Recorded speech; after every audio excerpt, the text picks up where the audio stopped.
ADBN, Advocate Broadcasting Network.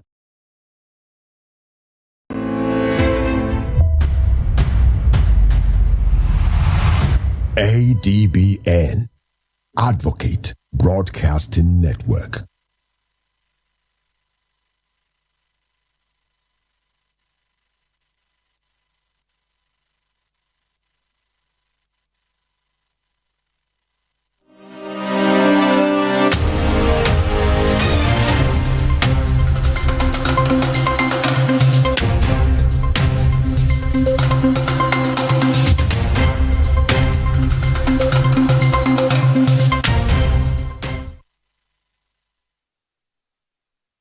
Hello and welcome to Niger Delta Today. My name is Xavier Robert, reaching you live from our smart studios here in Uyo.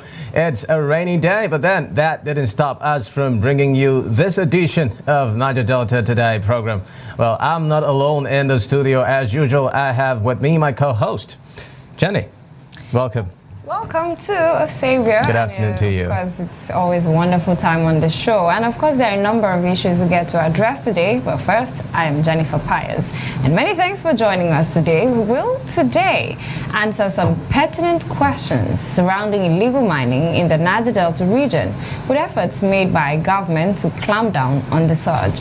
And then the continued ensuing rift between the NNPCL and Dangote refinery will also form our focus, as we look at the latest updates involving how states in the Niger Delta, including Rivers, Bayelsa, Akwa Ibom, will now buy PMS. And of course, countdown to door polls continue, with questions still trailing why the PDP in the state jettisoned the peace accord ahead of the elections. What are the current figures as regards preparedness for the polls? All these and more are in the offering for you today, so do stay tuned to Niger Delta Today. Once we're back from this break, we'll serve you with everything. Do stay tuned. Of overwhelming voices, where everyone has different opinion on different issues, it is important that we bring the core issue to the fore. Join me, Nancy Banigo, on Softline as we lend our voices to inform and influence your thoughts and actions. This is not just mere talk, it is an invocative program that touches the core of our existence.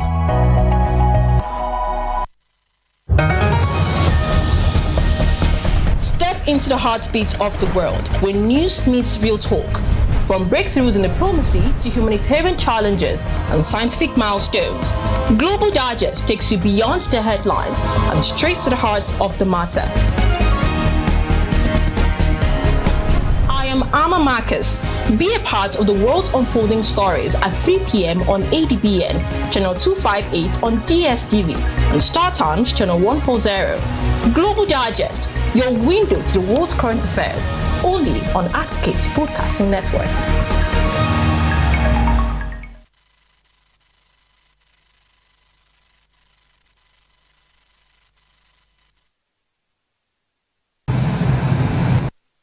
No. well, it's no longer news that mining in Nigeria is regulated by the federal government. And then illegal mining activities in the country have persisted over the years due to various factors. The extent of illegal mining in the country could also be traced to artisanal and small-scale mining, which is said to be widespread and largely unregulated, with estimates suggesting 80 to 90% of ASM operations being illegal. Now, this leads to revenue loss to the Nigerian government, running into billions of naira. And not to mention the issue of environmental degradation, including deforestation, water pollution and soil degradation has also been brought to the fore as a result of this activity. Illegal mining has been caused by lack of regulation and enforcement, as well as corruption and limited economic opportunities, inadequate training and equipment, as well as foreign involvement, which of course one of that has been the Chinese companies. And talking about foreign involvement, the Uyo Zonal Directorate of Economic and Financial Crimes Commission, EFCC, has arrested 5 suspected Chinese illegal miners in Akwa Ibom State. According to a statement by EFCC's head of media and publicity, Mr. Dele Oyewale, the arrests were made at Nditoekaiba village in Ibeno local government area. The suspects were apprehended by EFCC's Special Task Force on Illegal Mining following credible intelligence on foreign mining companies' illegal activities in Eket and Ibeno local government areas.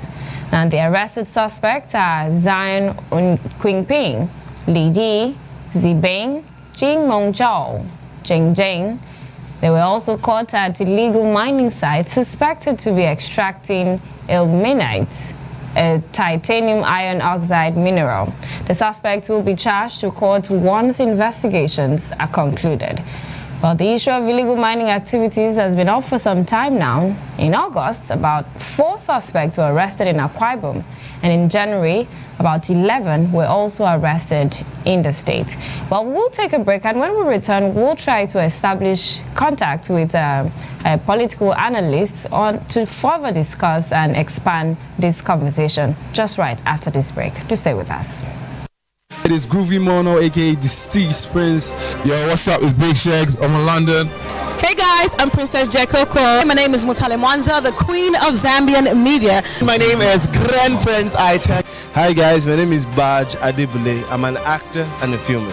Hello guys, I'm Falagade Banks. My name is Kelechi Amadiobi, photographer, storyteller. My name is Lanradi Dura, I'm an actor. My name is Chidi Mokime. Hi, my name is Uche Uba. It's TV season. I'm Miss Stems.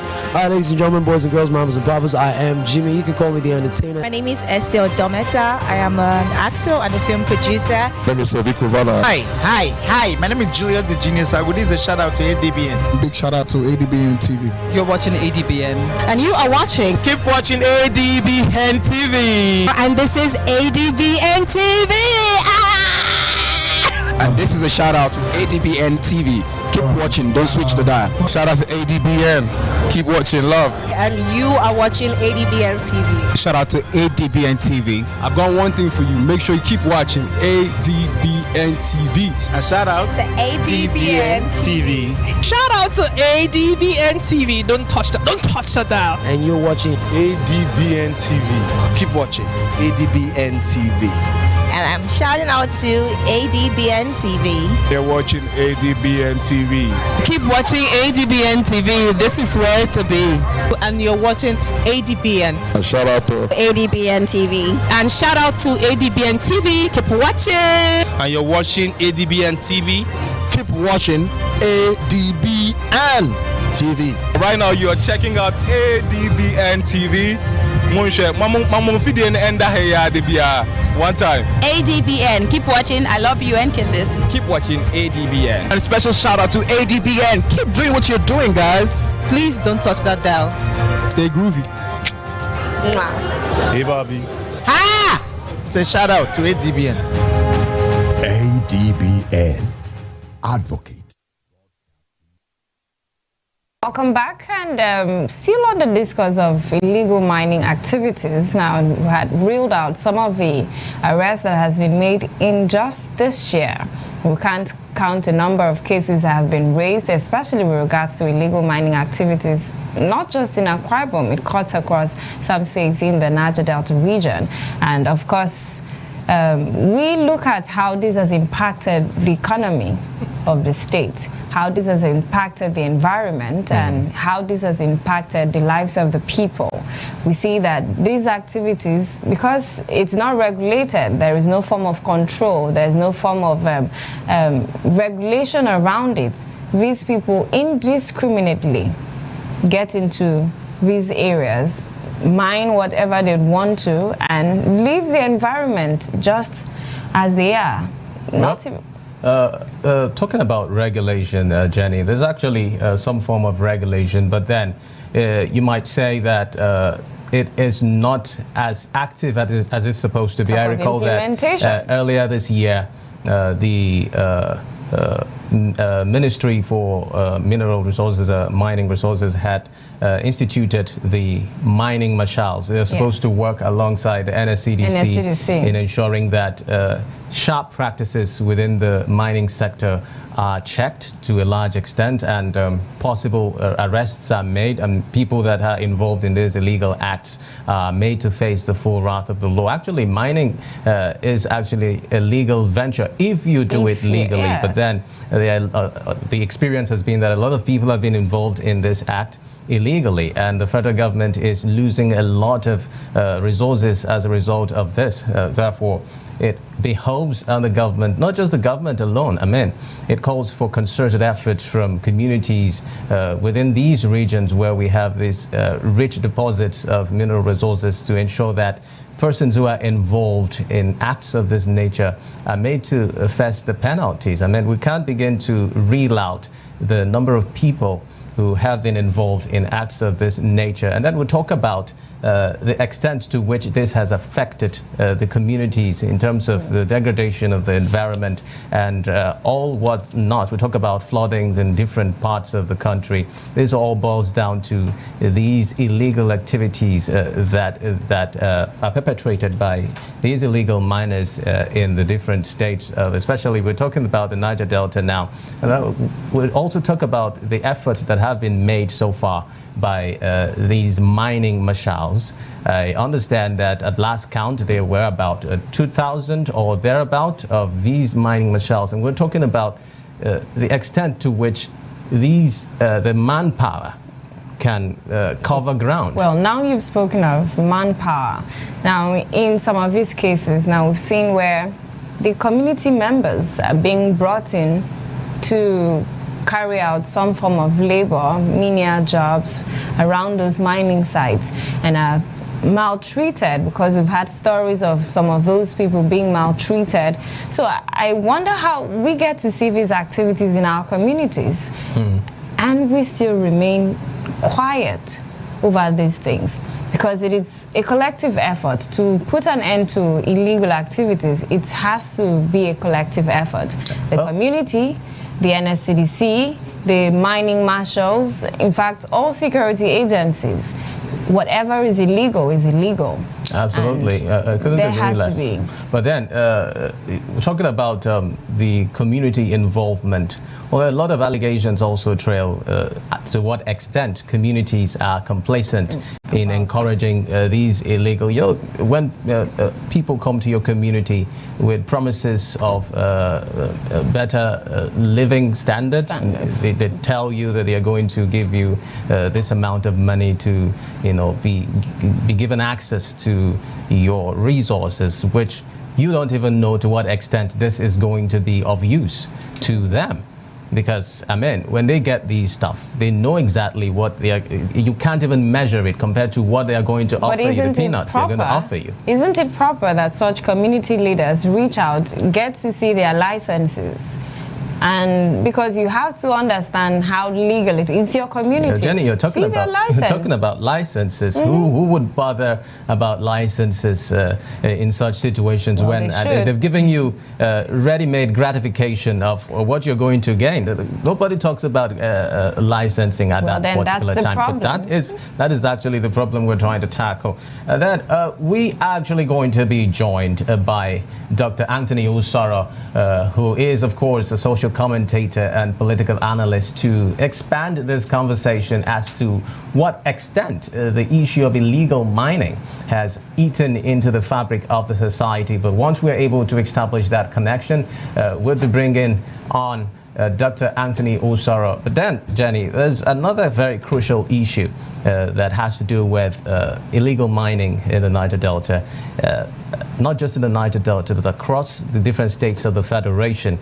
The issue of to what extent the mining marshals are able to cover grounds. At last count, I'm not sure they are up to 3,000 personnel amongst the mining. Yes, I know they are under the NSCDC, but then if they must, be able to effectively cover grounds and be able to discharge their functions as positively as they are expected to, then the issue of augmenting their personnel strength should also be an area to be looked into as much as possible. Well, if we're looking at issues of manpower, with their ability to reach out to these areas and be able to ensure that they fish out illegal miners in different areas, in different places. I feel it's gone beyond just physical manpower.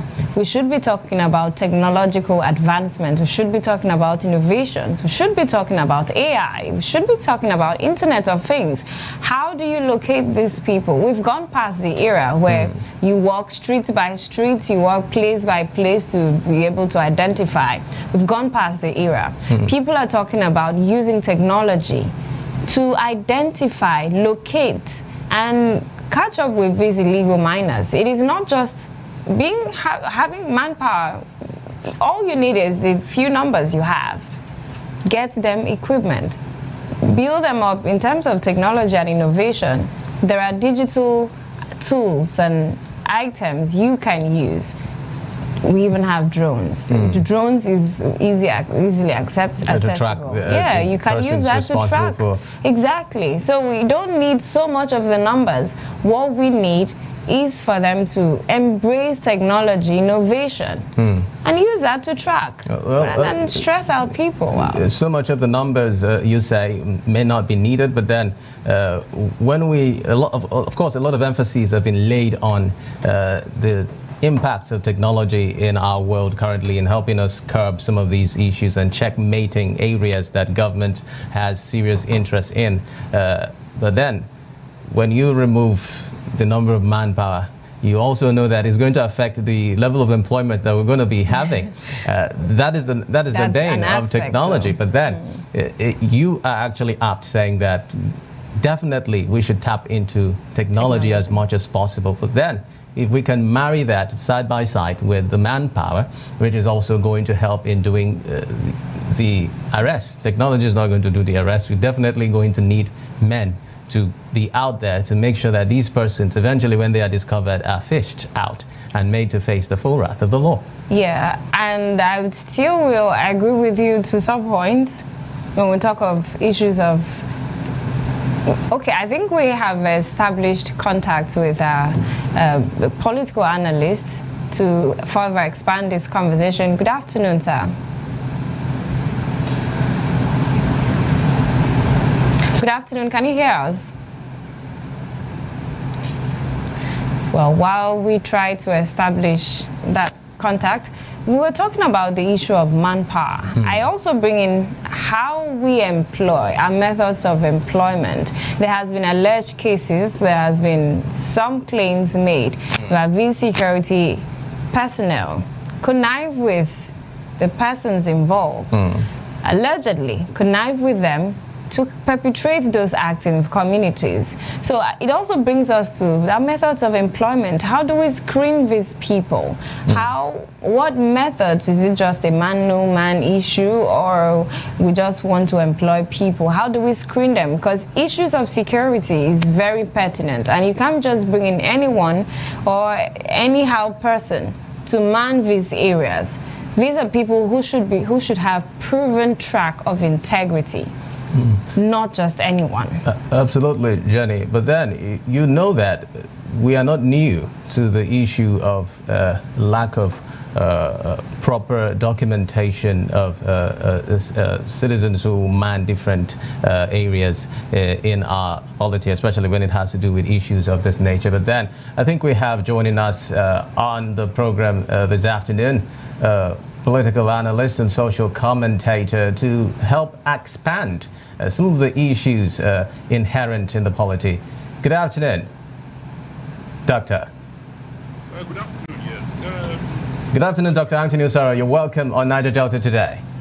Yeah, thank you very much. All right, Doctor, good afternoon. It's good to have you come on the program.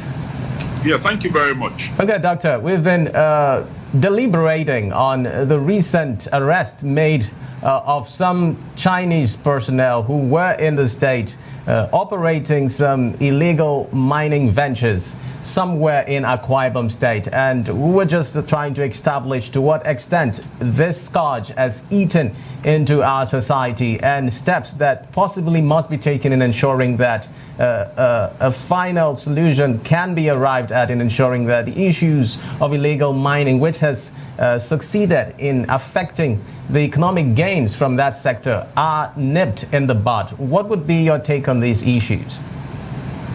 I think it still boils down to the same issue of good governance, and then the political will to address issues as they arise. It's, for instance, illegal mining is a recent development here in Akwa Ibom State. So I don't think, well, I'm impressed so far with the quality of leadership we've had so far in Akwa Ibom. So they could address it properly. But unfortunately, the security apparatchik or architecture in Nigeria is a bit, it's a bit strange. The chief security officer doesn't have control over the police commissioner, the head of military or Air Force or Navy and state security service. They take directives from Abuja.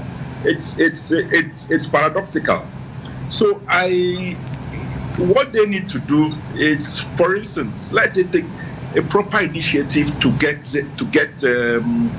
proper personnel who are committed, because if it's not, that is a factor, because the algorithm used in the past to employ even security personnel or federal civil service personnel, etc., was very good. But later it was destroyed by politicians and different people. In fact, the era of the military also further eroded the basic norms we're using to ensure that we employ proper personnel. I remember when Obasanjo came, he tried to increase the number of police personnel, but after a while he stopped. The reason he gave was that even armed robbers were bribing to enter the police force. So he had to suspend that program. That's why we see have inadequate number. So all we need is all boiling down to the same, this is somebody who is committed to get things done properly. And then if it is not done well, people should be sanctioned. People are not sanctioned for doing the wrong thing in Nigeria. That is the basic problem we have. So what we can do, I'm happy about, because all have to, even the local security that Governor Moore is trying to set up here, he still has to report to the Nigerian police, which is actually reports basically to somebody in Abuja. Yes, so it's a major challenge. At times, I'm told, even including Boko Haram, so people are get all these people arrested, and then there'll be somebody from Abuja sending, orders from above that release the person. It's a major challenge. It's a major challenge. So I think what you could do in this one, ensure that you prosecute them in the jurisdiction you arrested them immediately. There's a problem that happened in Major General. Is it Adefio? I've forgotten his name now. He arrested some Boko Haram people in Plateau. Eventually tried to prosecute them there in Plateau, in the High Court there. They said no, he has to send those people to Abuja. And when they said that, I think they were released.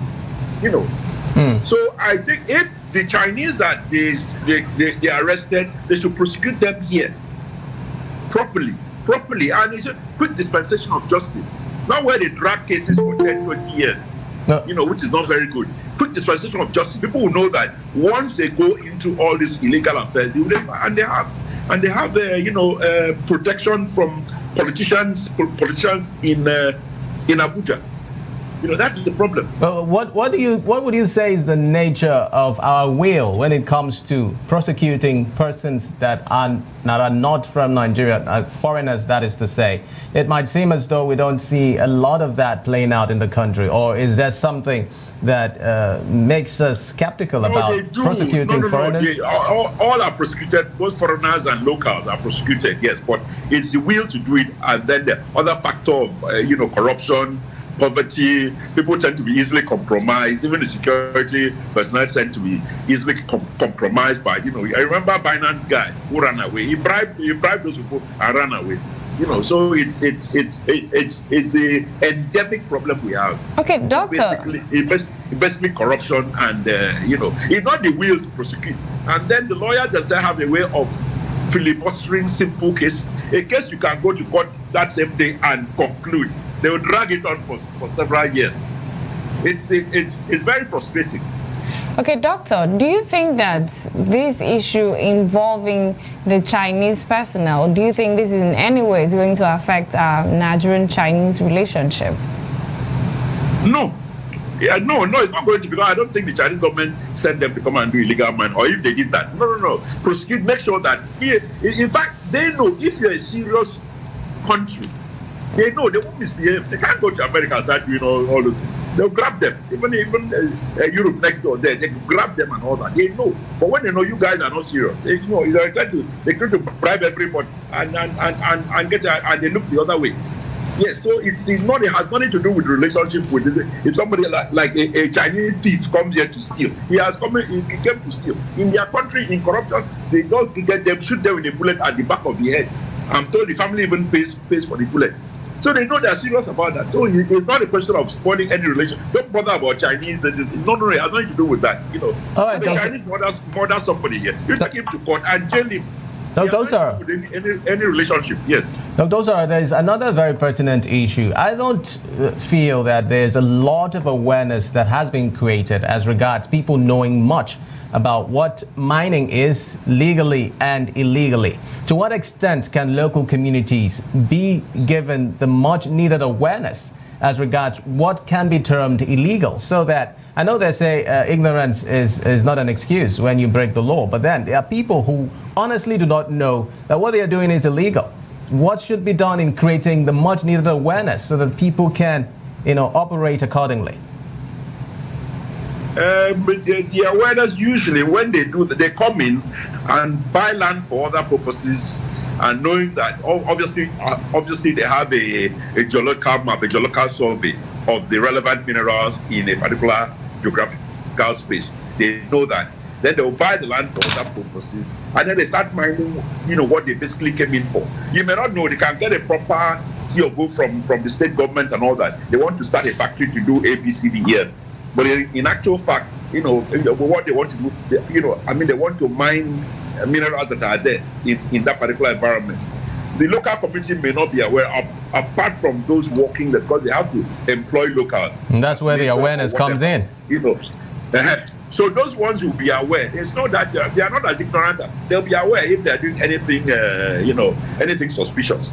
They will know, and they're the ones that are likely to leak the information. And then, if our security personnel are serious to gather intelligence, they can easily get that. Very easy to know through those workers and all that. They're easy to know, and the local community, they know what they are doing, unless they don't exclude the local community from participating as workers in those enterprises. All right. They are actually aware of that. All right, Doctor, there has also been some concerns raised with regards to our ability to putting an end to illegal mining activities, and one of that has been the personal strength as well as embracing technology. So how well, or what do you think, in your opinion, should be done to ensure that there's a total end to illegal mining activities within the country?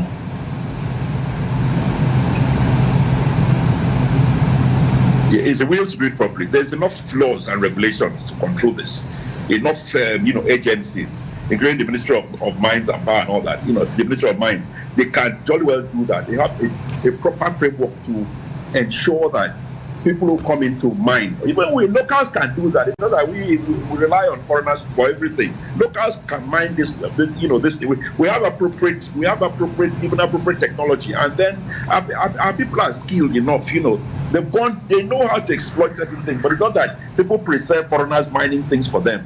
So it's possible for them to do the framework they have. They can stop them, but they start from major places like maybe Zamfara with gold and diamond in a few other places, and uranium in Plateau and a few other areas like that. It is possible to do it. Regulate it properly. Do it properly. Have a proper company fully registered by government. They are monitored. You know how much they are, what they are bringing in. It's not to have what happens is that they don't do airstrips in some forest somewhere in northern Nigeria, and little planes flying at night and pack gold dust and pack other things and disappear to Europe. It's been consistent, and then usually the state government is aware of it, illegally. They get paid for all that. All right. And they share those gold with the local elites. All right, Doctor. And the reason for the insecurity is because of that. Because they have to set up armies to prevent people from coming near them. and they get rid of farmers who are even in the neighborhood of those mining sites. All right, Dr. Usara, thank you very much for giving us some insight and perspective as regards to what's happening within the mining sector in Nigeria. We hope to, of course, keep track of developments within this sector and ensuring that even the personnel that have been put in place to ensure checkmating the activities of illegal miners in the country get to do their job as much as possible. Thank you for featuring on Niger Delta today. Yes. And thank you for sharing your insights with us. Well, we are going to move on to other pertinent issues right now. Once again, Nigerians' hope have been dashed following the fuel prices pegged by the Nigerian National Petroleum Company Limited. A lot of developments have trailed that particular NNPCL decision to peg the price of petrol, when of course the Dangote rifts between Dangote refinery and the issues as regards what amount Nigerians are supposed to pay for fuel consumption in the country. The Minister of Finance, Wale Dun, was very elated about the feat and explained that this will usher in a new era for Nigerians as they will once again have local refineries as the case used to be years ago. Well, we have joining us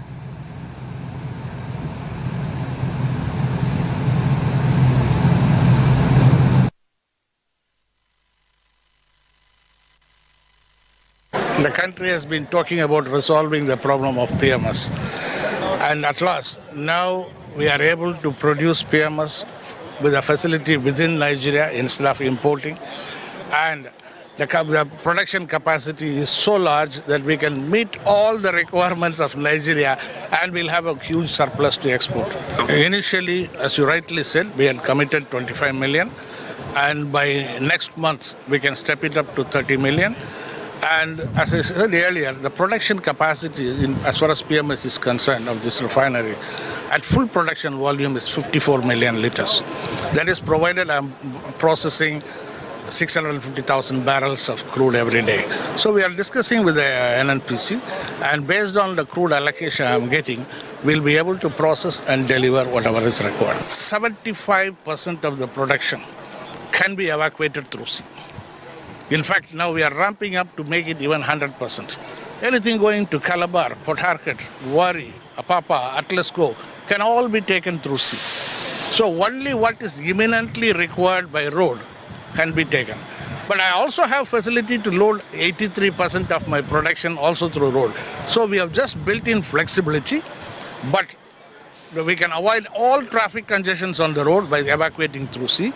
And it will also bring down the cost of transshipment. It is the resumption of Nigeria's march to industrialization. It is a return to something that we had before. Local refinery, local supply of petroleum products in the Nigerian market. It has been decades since we have been able to achieve this. Today, we have taken an important step, a key step towards energy self-sufficiency in Nigeria. We have taken an important step to energy security in Nigeria. Well, as we continue to monitor the experiences within this sector and, of course, the agreements that have been reached by NNPCL and the Dangote refinery, we have joining us right now Dr. Wisdom Enang. He is an energy expert. He's going to help us look at some of these issues that is trending currently as regards the implication of the current price that has been pegged and what it would spell for Nigerians. Dr. Enang, you're welcome on Niger Delta today. Hi, thank you very much for having me. Welcome, Dr. Wisdom Enang. Well, there has been this issue of pricing, and very recently, yesterday, the NNPCL had made a release of how much the petrol from the Dangote refinery will be sold to Nigerians. Well, Nigerians were hopeful that with the uplift of petrol from the Dangote refinery, prices of petrol will be dropped. But here we are staring at 980 naira in Rivers, Akwa Ibom, and some other states in the Niger Delta, and as high as 1,000 in Borno State, and some other locations varying prices, 950 in Lagos. How do we get to pay? In fact, Ipman had stated that this is higher than importing fuel. How did we get to a point, or what explanation do we have for all of this playing out? I think, thank you very much for the opportunity to feature on your platform. I think what Ipman had said is that it doesn't make sense to sell, domestically refined products more expensive than you would sell the imported products. Now, but underneath that statement is the context of subsidy. So the question then becomes, now, when I saw the initial release from the Dangote refinery that we were hoping to have a more like the inventory turn out in 48 hours, that was the same day, about a week or so ago. That was the same day that the NNPCL 2 weeks ago had released an information saying that fuel prices were reviewed to 855 baseline in Lagos, and then you can expect anything from 900, 950 in places like Akwa Ibom State. For me, that thought came into my mind. Is this now the price that we're going to be selling to the Dangote refinery, or are we expecting another price increment? Now, even at 855, the landing cost is 1,200. At 855, which was the previous price, there was still subsidy based on the current exchange rate. Right now, the NNPCL has that. And what Ipman is saying is, you've increased it to 950, for example, in most parts of Lagos. That doesn't make sense if at the end of the day you are, selling more expensive than the price was when you were importing. The cost has removed subsidy at this current price. It means that they're not subsidizing consumption at the production end. It means that Dangote obviously has been negotiated down to a price, and they're passing that price plus the official fees on the price per liter to the average consumer. But they're not subsidizing. If they were to apply subsidy, that is when you would probably have 855. Now, the number of indications for me, right, which is when we hear that the current inventory is being priced this much because it was imported, and obviously the Dangote did mention that it was in dollars because it was imported. The next question I have is, are we then hoping for a price review sometime in October when we begin to have the crude for Naira deal come into play? That's the first question that I have. The second question that I have is, what are the plans? For example, I mean, we did have a number of cargoes from the NNPCL go to the Dangote refinery at the beginning. Does that mean that none of those cargoes of shipments has been taken credit for in the sale of these refined products? Because the refined products from the Dangote refinery is a reflective of the inventory they bought from the US. Opposed to all those cargoes that were given, we know, in a lot of shipments to the Dangote refinery prior to the startup. All right, Dr. Enang, if I may comment here. A lot of times since this issue between the NNPCL and the Dangote refinery came up, you have been very, very frequent with using the phrase, the devil is in the details. Now, this price has been pegged for the Niger Delta state at 980 naira or thereabout. To what extent is the NNPCL and the Dangote refinery honest to Nigerians as regards what is expected in the coming days? are we still going to be experiencing fluctuating prices in getting these commodities?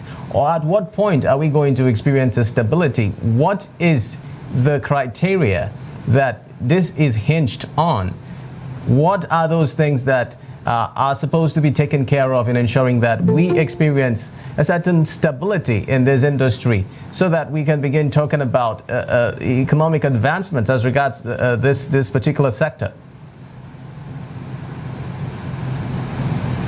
Oh, thank you very much. You know, I'm just going to go by dissecting the details that I have, and that is in the Dangote refinery's release. What we do know is that we were told there that people should not speculate on pricing. When the NNPCL said the pricing they took it for was for 898, and the Dangote refinery came up to saying that was a bit mischievous. I'm not sure, what that meant. But what they said further was that we expect a very robust pricing mechanism from the Presidential Committee on Fuel Distribution. So I don't know whether the NNPCL are acting on their own accord or whether we should be hearing a more robust conversation from the Presidential Committee. That's the first thing. Now, what am I expecting? I am expecting that if the premise, which is what the Dangote refinery alluded to, that this pricing is in dollars and perhaps as high as we've seen it because of the attendant exchange rate, is because they bought the inventory from abroad. Now we've been told that the Naira for crude for Naira deal is going to start up in October. So what am I expecting when that comes on? That should give us a reduction in pricing. But I'm very skeptical that why would you increase prices in September and hope for a reduction in a number of just about over 2 weeks from now? I mean, it doesn't really make sense for me. And I'm worried, So my guesstimate is that at worst case, the price stays the same. At best case, the price come down. It would be very, very difficult to defend. Very difficult for the average Nigerian, very difficult for the average Niger Delta resident if those prices go any further. Because at this point we have reached the collapse point for many people's microeconomies. A lot of people do not know where to cut from again. They've cut off, and their hope and survival are just hinged on at the mercy of the government, in this case represented by the NNPCL and the Presidential Committee, as well as the Dangote refinery. Okay, Doctor, now you're an oil and gas expert, and I just want to understand, are there other factors that could be responsible? Now, looking at the fact that Dangote refinery is a private refinery, although with shares from government, are there other factors that could have maybe justified the price at which the petrol is being sold? All right, I mean, there are a number of factors broadly that affect those, the sale of the price that you eventually sell your petrol. One primarily is the cost of the feedstock itself. The second thing, and this is where my argument stems from, when I say I'm hoping we should have a reduction in price, is if the shipment is coming primarily from abroad, the WTI variant, the Dangote refinery will happen the fact that there is an incremental, almost 30% cost component that is attributed to shipment and insurance, and other port fees as you come across. And those costs needs to be added to the actual cost of the crude from the international community. However, if we then do the Naira for crude swap, crude for Naira swap rather, we should have that crude without the 30% extra margin, which is as a result of the, as a result of the fact that we're paying for shipments and insurance. So the cost of the crude is one major factor. The exchange rate is another big factor. So if you want to believe what I'm saying, take the graphics, that was given to that was released by the NNPCL, detailing the cost per liter that was sold for the to the NNPCL by the Dangote refinery. Play around with some sensitivity analysis. On one, you play around with an exchange rate of 1,000, play around with 1.2, play around with an exchange rate of 1.4, 1.5, and then 1.6. What you're going to find is that the exchange rate, sort of gives at least a, I would say a 25 to 30%, sort of effect on the final prices in Naira. Okay. All right, Dr. Enang, just one last question before we let you go. So are you of the opinion that if we were to tackle what's playing out within our foreign exchange rates at the moment, it is going to have some positive effects when it comes to the pricing of oil back here in the country? If we're able to crash down what the figures are in terms of the Naira to dollar currently, which is standing at 1,600 or thereabout, will this have immediate effect? Absolutely. Two things are going to have the effect. The exchange rates, if we can tackle it, would have a very good effect because the baseline transactions in oil and gas is done in dollars, but the payments are settled in Naira depending on the exchange rate. And that settlement is then passed on to us.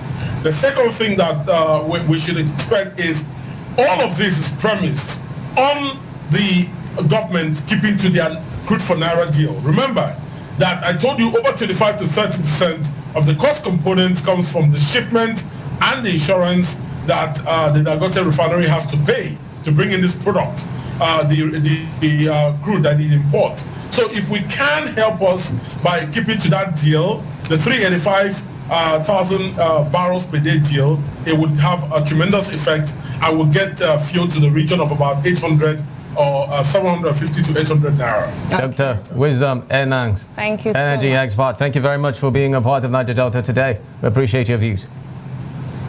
Thank you. All right, thank you so much. Well, now we are moving away from politics of oil and moving into Edo politics, and we're just about 4 days until the election in Edo State. Now, the political scene seems to be still having some level of uncertainty for the People's Democratic Party, PDP, over issues with the peace accord. You could recall that the PDP had presented conditions to the Peace Accord Committee stating that once the conditions are met, they will sign the peace accord. Well, just some days ago, the Edo State chairman of the People's Democratic Party, Anthony Eziegbemi, maintained that the police hasn't been fair in their dealings with the PDP. Well, let's take a pause and listen to what he said. Police is behaving as if they are the armed wing of the APC. And we've listed all our grievances and all our issues that the police has refused to address. And because they have refused to address these issues, we are saying we are not going to sign. I have here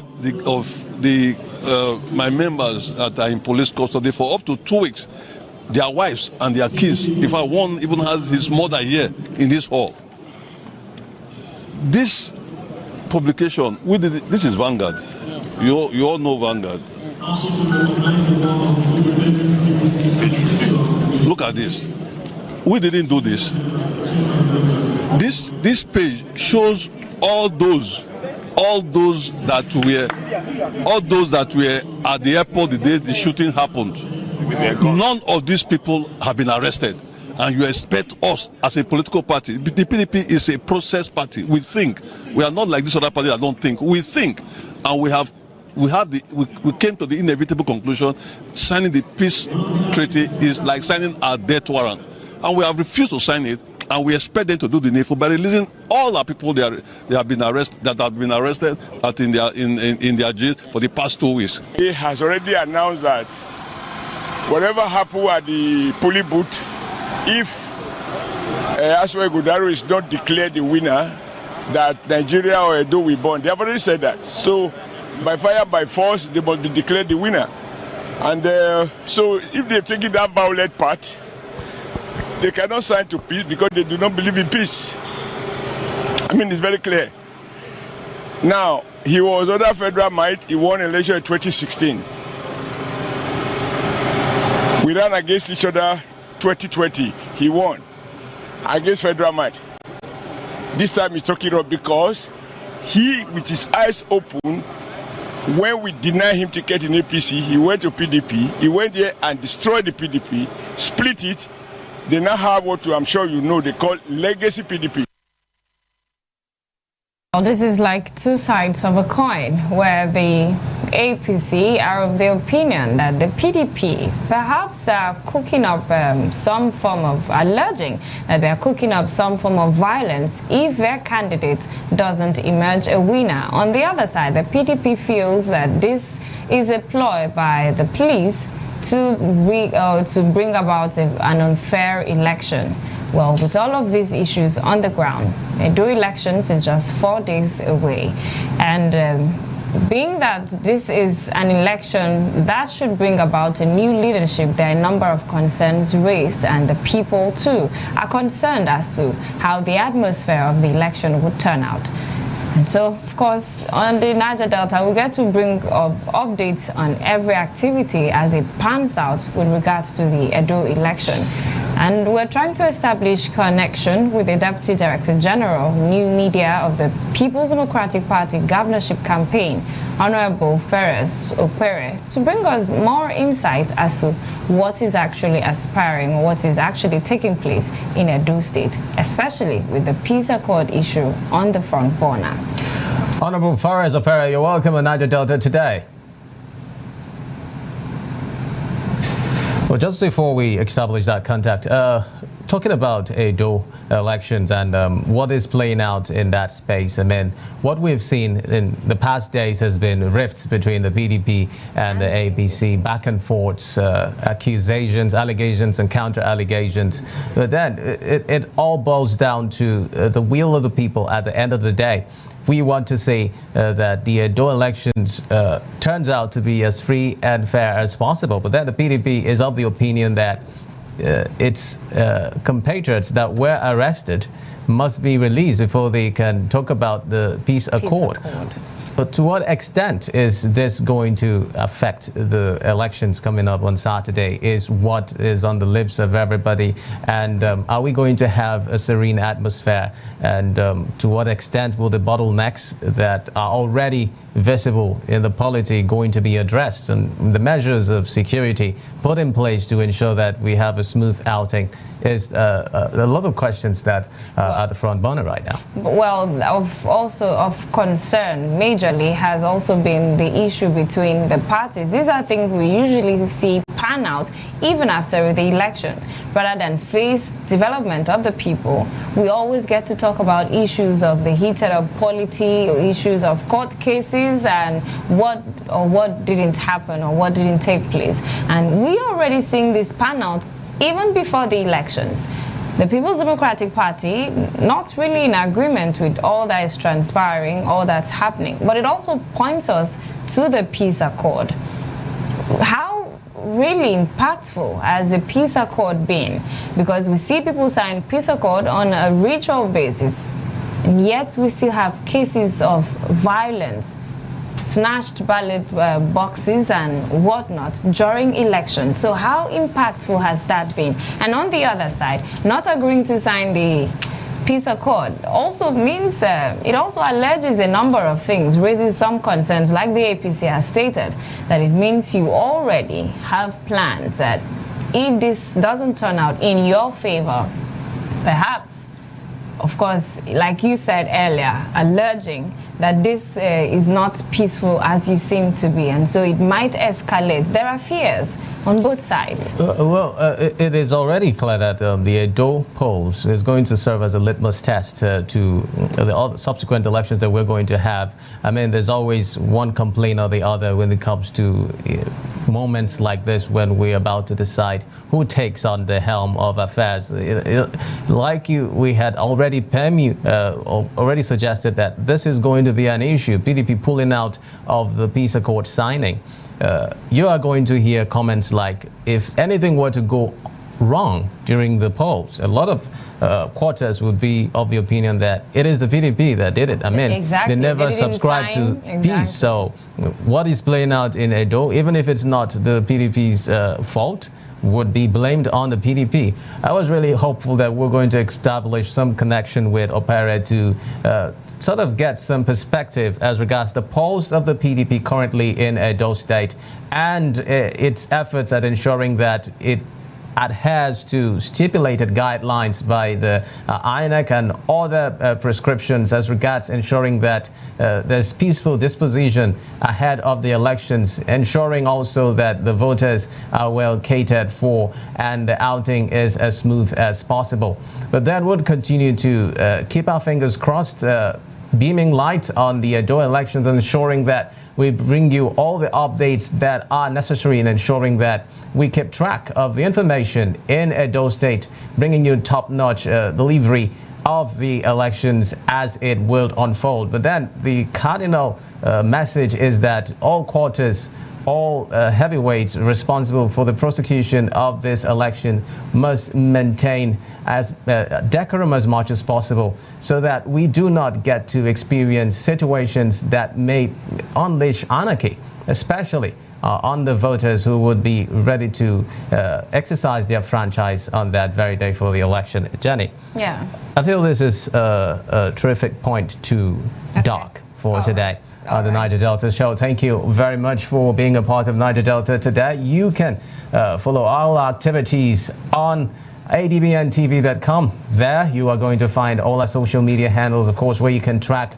all our activities. Also on YouTube, you can follow our activities on ADBN-TV. My name is Xavier Robert, and I am wishing you a terrific afternoon. Do enjoy ADBN-TV. Well, and while we do hope for peaceful elections and pray for peaceful election in Edo State, we also would bring you updates on how activities pan out in the state and the elections. I'm Jennifer Pius. Thanks for staying with us. To have a great day.